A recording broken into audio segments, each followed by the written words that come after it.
The clinking of silver against fine china stopped the second the thick white envelope hit the mahogany table. Aunt Judy slid it across the linen cloth, stopping right next to my dinner plate. A formal termination letter. She leaned back, swirling her red wine, a smug grin twisting her lips. She announced to the entire family that my 8 years of bleeding for this company was over. Her 24-year-old daughter, Almira, was taking my place. According to Judy, my complex payroll architecture was garbage. Almira was going to replace the whole thing with a basic spreadsheet. I stared at the head of the table. My mother and father, the majority shareholders of our family construction empire. They refused to look up. My father burned a hole into his prime rib. My mother leaned toward me, her voice a pathetic whisper, begging me to just step aside and keep the peace. A cold, heavy knot pulled tight in my chest. I unclipped my corporate access badge. I held it directly over my steaming bowl of soup and let it drop. The heavy plastic splashed into the broth. I pushed my chair back, the wood scraping violently against the marble floor, and walked out the front door. The drive back to my apartment was completely silent. I am Sarah. I am 46 years old, and for the last 8 years, I was the invisible spine keeping titanium construction standing. While Aunt Judy hosted lavish charity galas and my cousin Almira posed for graduation photos, I was awake at 3 in the morning. I was patching legacy databases, untangling multi-state tax codes, and dodging federal labor fines to make sure 12,000 union workers got their paychecks on time. They treated me like a disposable mechanic. They ground my youth into dust to build their wealth. But they forgot one crucial detail. The mechanic is the only one who knows how to keep the engine from exploding. My phone buzzed on the passenger seat. A text from my mother flashed across the screen, begging me to send Almira the admin passwords to keep the family together. I gripped the steering wheel until my knuckles turned white. Judy's toxic greed was entirely predictable. My parents' cowardice was the bullet that actually hit bone. The people who were supposed to protect me chose to be complicit mannequins. They threw their own daughter to the wolves, just to keep a fake, fragile illusion of a happy family intact. The deepest cuts never come from the blade of an enemy. They come from the utter silence of your own blood watching you bleed. I marched into my apartment and opened my laptop. There would be no hand-holding, no transition period. I drafted one final, legally binding email, copying the union representatives, the state labor board, and the corporate executives. Effective immediately, I have been terminated without cause. All payroll operations, compliance protocols, and liability are now under the sole control of Almira. One click. The message vanished into the servers. I shut the laptop, poured myself a heavy glass of dark Cabernet, and sat by the window in the quiet dark. The bomb was fully armed. All I had to do was wait for the clock to strike payday. The following week felt like watching a slow-motion train wreck from the comfort of a high-rise balcony. I ignored the company messaging channels and left my father's calls ringing into the void. I stayed inside my apartment, the silence only broken by the occasional chime of a news alert or a desperate, rambling voicemail from Aunt Judy. Payday arrived on Friday morning. By 10 o'clock, the bomb I had spent 8 years trying to prevent finally detonated. Almira's revolutionary spreadsheet had suffered a total systemic collapse. 12,000 worker profiles were processed through a series of broken formulas. Social security numbers were being used as hourly rates. Federal tax withholdings were calculated as negative values. In one single click, Almira had managed to miscalculate $5 million in federal taxes and leave 12,000 men working in 110-degree heat without a cent in their bank accounts. By noon, the stop work orders started hitting. 4 major state bridge projects across the Southwest went quiet as union workers parked their cranes and walked off the job. We were losing millions in daily penalty clauses, but the real threat was coming from the bank. Because of the massive tax discrepancy, our primary lender issued an immediate notice of default. They gave the company until 5 o'clock that evening to restore order, or they would freeze our $15 million operating line of credit. Judy wasn't just incompetent. She was desperate. She had secretly leveraged company assets to cover her own failing private real estate debts, and she needed Almira in my seat to rubber stamp the fake vendor invoices that hid the missing money. Now, her shield was gone. My phone lit up. It was a voicemail from Judy, her voice high and jagged with panic. She wasn't asking for help. She was screaming threats, claiming she would have me arrested for sabotage. Then came the texts from my parents, pleading with me to think of the family legacy and fix the mess. I looked at the clock. 3 o'clock. I left every message unanswered. I simply watched the wine in my glass catch the afternoon sun. I wasn't the one who broke the family legacy. I was the one holding the broken pieces together while they kicked me. Now, the shards were finally cutting them, and I refused to be their bandage anymore. The roar of 12,000 men echoed through my apartment before I even turned on the news. I could see the live feeds on social media, trucks lining the highway, cranes standing motionless against the sky like skeletal remains of a dead giant. My former office was a fortress under siege. I walked into the glass-walled boardroom at exactly 4:15. The atmosphere was suffocating. The air thick with the smell of expensive perfume and cold, desperate sweat. Judy sat at the head of the table, her face a pale, blotched mask of panic. Almira sat next to her, staring at her laptop screen with wide, unblinking eyes as if waiting for the spreadsheet to magically fix itself. Mr. Vance, the company's general counsel, stood by the window. He placed his leather briefcase on the table with a heavy, metallic click that sounded like a judge's gavel. Speaking with the clinical precision of a man who had already seen the end of the movie, he informed Judy that he had personally reviewed the tax discrepancies and the missing vendor payments. As an officer of the court, he was legally obligated to report this negligence to the federal authorities by the close of business, unless new management assumed immediate liability. Judy's eyes darted to my parents, but they remained frozen, their faces pale reflections of their own cowardice.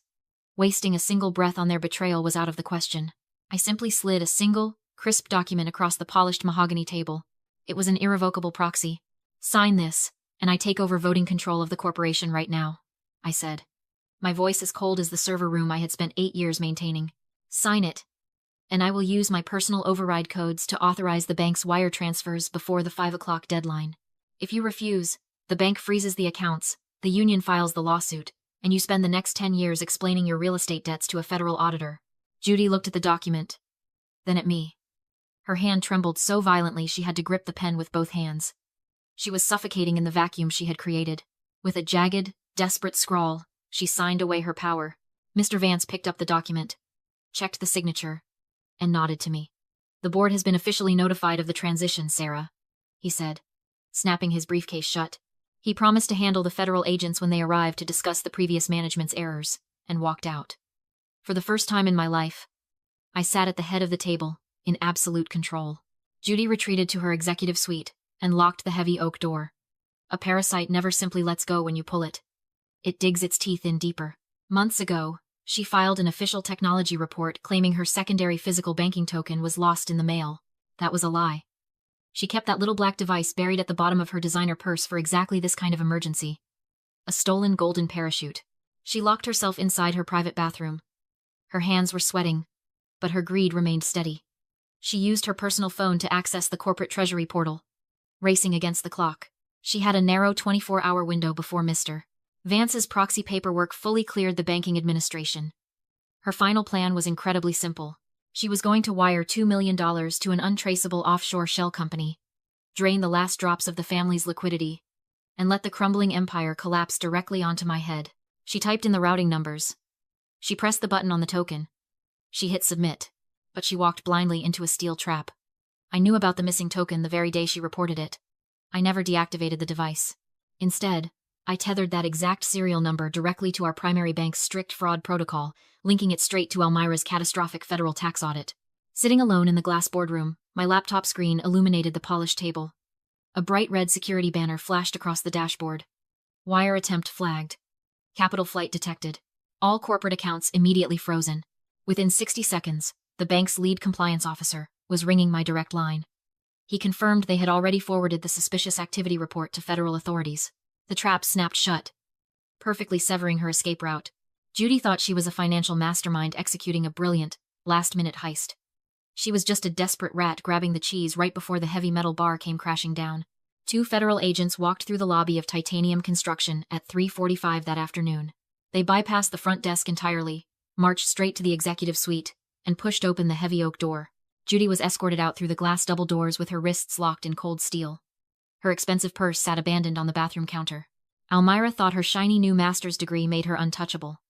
She was entirely wrong. Her digital signature was stamped on every single one of those fraudulent federal tax submissions. The State Labor Board and the Internal Revenue Service tore her credentials apart. She is permanently blacklisted in the financial sector. No corporate firm in the country will ever let her within 10 feet of a payroll system again. Then came the architects of my misery. My parents. They blew up my phone for 3 straight days. They begged me to pay Judy's bail and pleaded with me to protect the family name. I replied with a single legal document, formally severing them both from my emergency trust fund. They chose to sit in silence while Judy tried to steal this empire blind. Now, they can survive on whatever meager pension she forgot to drain. I blocked both of their numbers. I sit alone in the corner office. The protests in the parking lot are over. The heavy mahogany door is closed. For the first time in 8 years, the air in this building actually feels clean.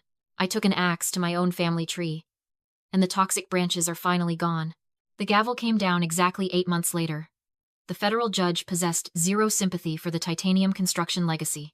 He sentenced my aunt to 8 years in a federal penitentiary, with absolutely no eligibility for parole for the first 5 years.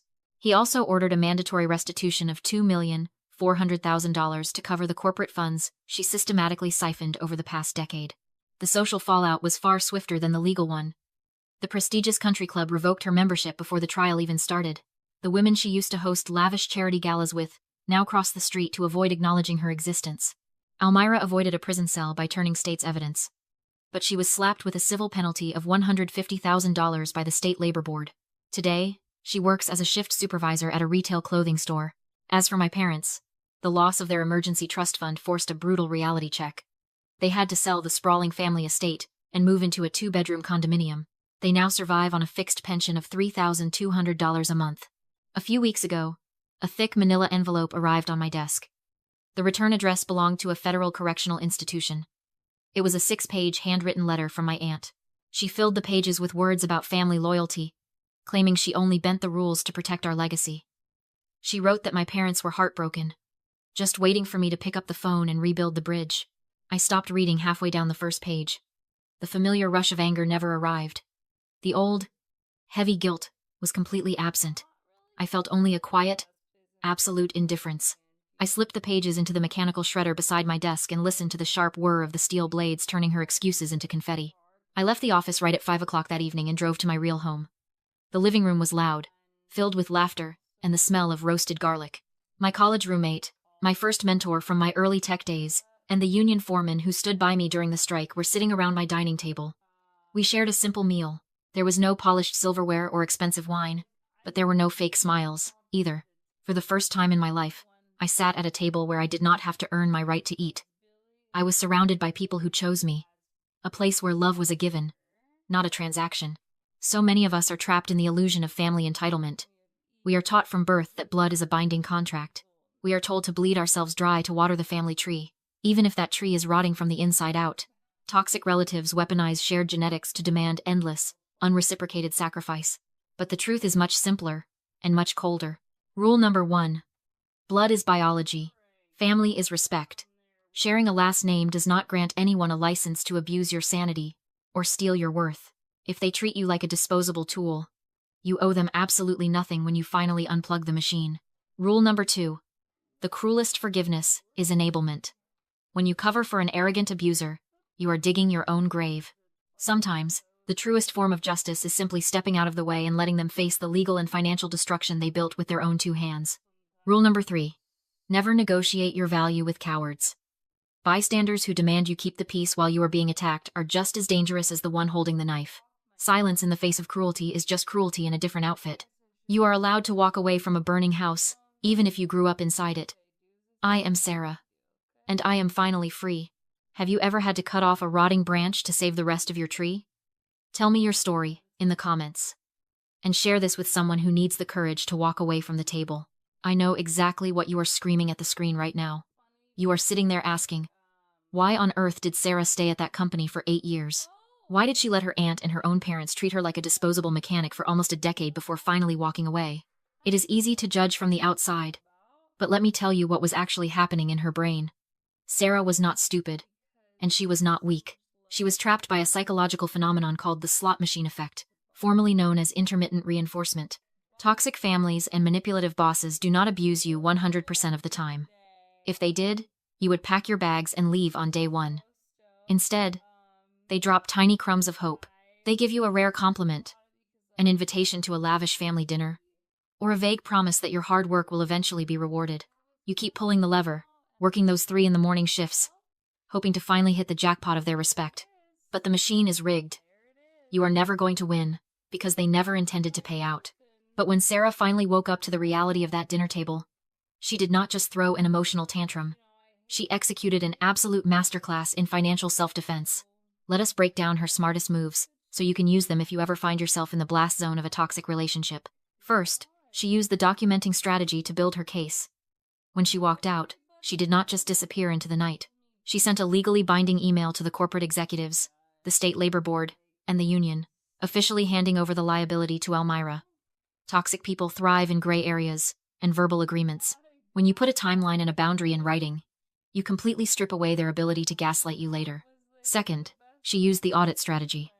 When the $5 million tax disaster hit, Sarah did not rush in to save the day just to win back her parents' affection. She let the natural consequences hit the floor. Entitled people hate the harsh light of reality. Instead of arguing with them, Sarah let the bank default notices and the federal auditors do the heavy lifting for her. Finally, she executed the ultimate buyout. When Sarah returned to that glass boardroom, she did not ask for a fake apology. She brought a corporate lawyer and a legally binding proxy contract. She invested in her own freedom by seizing control when they were at their weakest. And that brilliant trap with the physical banking token? That is a golden rule for life. Never trust a thief to hand over all the keys. Put a silent alarm on the one they claim they lost, and let them catch themselves. At the end of the day, your loyalty is a highly valuable currency. Stop spending it on people who are actively trying to bankrupt your spirit.